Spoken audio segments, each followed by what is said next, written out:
Hello and welcome to the Cornwall Reports news briefing for Friday the 20th of June. The local media headlines today.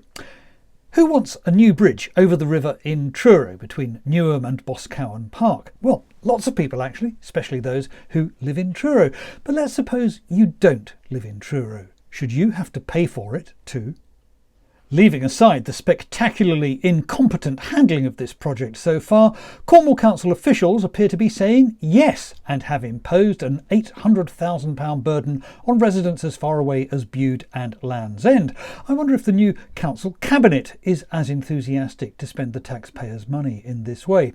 There's good news and bad news about floating offshore wind farms. A&P Falmouth has picked up some work on behalf of a Southampton company, but the wider development of the Celtic Sea appears to be bypassing Cornwall altogether.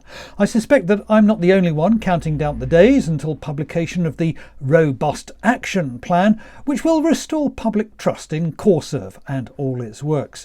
And it is with huge sadness that I report the death of Doris Ansari, a towering figure in local government in Cornwall. She was 84.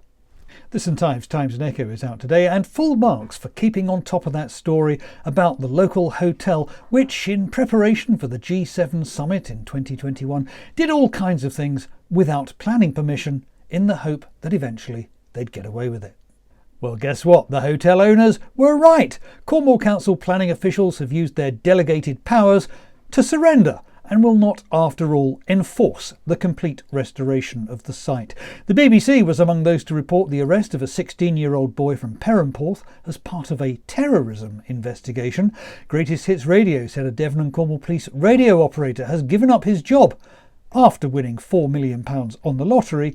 And finally, Cornwall Live has news about some bloke off the telly.